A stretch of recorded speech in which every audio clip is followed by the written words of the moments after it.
மாண்புமிகு பேரவைத் தலைவர் அவர்களே, மாண்புமிகு முதலமைச்சர் அவர்களே வணக்கம்.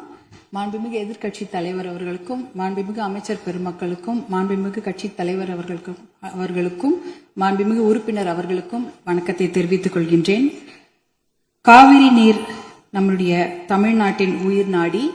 38 மாவட்டங்களில் 28 மாவட்டங்கள் காவிரியை நம்பிதான் இருக்கின்றன. 8 கோடி மக்களில் 5.5 கோடி மக்கள் காவிரி நீரை நம்பிதான் இருக்கின்றார்கள். காவிரி நீர் பாத்தீங்கன்னா குடகு மலை, அதாவது கூர்குல கர்நாடகாவில் ஆரம்பித்து மேற்கு தொடர்ச்சி மலை வழியாக தர்மபுரி மாவட்டத்தில் தான் தமிழ்நாடுக்கு முதல்ல வருகிறது. தர்மபுரி மாவட்டம் பிலிகுண்டுல தான் அது உள்ள தமிழ்நாட்டுக்குள்ள நுழைகின்றது. கிட்டத்தட்ட 800 கிலோமீட்டர் அது டிராவல் பண்றாங்க. அந்த காவிரி நதி பாத்தீங்கன்னா 800 கிலோமீட்டர் கர்நாடகாவிலிருந்து தமிழ்நாட்டுக்குள்ள டிராவல் பண்றாங்க. அந்த காவிரி நீர் பிலிகுண்டுல இருந்து ஒகேனக்கல் வருது. அதுக்கப்புறம் மேட்டூர் அணையை நிரப்பிட்டு பவானி, ஈரோடு, திருச்சி போன்ற இடங்கள்லாம் கடைசியாக பூம்புகார்ல கடல்ல கலக்கிறது. இதுதான் அந்த காவிரி நீருடைய டிராவல் மேப். இதுல பாத்தீங்கன்னா 320 கிலோமீட்டர் மட்டும்தான் கர்நாடகாவில் காவிரி பாய்கிறது. பார்டர், அதாவது அந்த பார்டர்ல 60 கிலோமீட்டரும் தமிழ்நாட்டுக்குள்ள 420 கிலோமீட்டர் காவிரி நதி நீர் ஓடுகிறது. அப்படி என்றால் நமக்கு தான் அதிகமான உரிமை. 420 கிலோமீட்டர் தமிழ்நாட்டில் ஓடுது, நம்மளுடைய மாநில எல்லையில 60 கிலோமீட்டர் ஓடுகிறது. அப்படி என்றால் கிட்டத்தட்ட 740 டிஎம்சி தண்ணீர், காவிரி நீர் இருக்கிறது என்றால் அதற்கு அதிகமான உரிமை நமக்கு தான் இருக்கிறது. கிட்டத்தட்ட 400 டிஎம்சி தண்ணீர் தமிழ்நாட்டுக்கு உரிமையான தண்ணீர், நமக்கு பாதிக்கப்பட்ட தண்ணீர். ஆனா நாளடைவில் அதை குறைஞ்சி 205 டிஎம்சியா குறைச்சிட்டாங்க.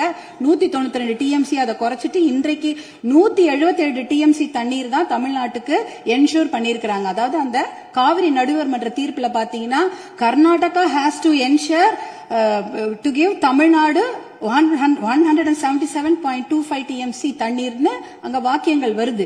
இது 178 டிஎம்சி நமக்கு இறுதி தீர்ப்பின்படி வர வேண்டிய தண்ணி. ஆனா என்ன பாத்தீங்கன்னா நம்ம கடைமடை மாநிலம், கர்நாடக அரசு முதல்மடை மாநிலமாக இருக்கின்றது. சுப்ரீம் கோர்ட் உச்சநீதிமன்ற தீர்ப்பின்படி கடைமடை மாநிலத்தின் அனுமதி இல்லாமல் எந்த ஒரு கட்டுமான பணியும் எந்த ஆற்றுப்படுகையிலும் கட்டக்கூடாது. குறிப்பாக காவிரி நதி நீர் மேல கட்டக்கூடாது. ஆனா 4 டேம் இருக்கு. 1931 கிருஷ்ணராஜசாகர் டேம் இருக்கு. அது ஆங்கிலேயர் காலத்தில் கட்டப்பட்ட டேம். அதற்கப்புறம் 1970களில் 3 டேம் கட்டியிருக்காங்க. ஹாரங்கி, கபினி, ஹேமாவதி. இந்த 4 டேமும் சேர்த்து இந்த அணைகள்ல கிட்டத்தட்ட 115 டிஎம்சி தண்ணீர் தேக்கி வைக்க முடியும். மேகதாட்டுல புதுசாக அணை கட்டினாங்கன்னா அதுல 70 டிஎம்சி தண்ணீர் தேக்கி விட முடியும். அப்படி பார்த்தீங்கன்னா கொள்ளளவு 185 டிஎம்சி தண்ணீரை கர்நாடக அரசு தேக்கி வைத்து விட முடியும். நமக்கு வர வேண்டிய 177 டிஎம்சில ஒரு சொட்டு நீர் கூட தமிழ்நாட்டுக்கு வர முடியாது.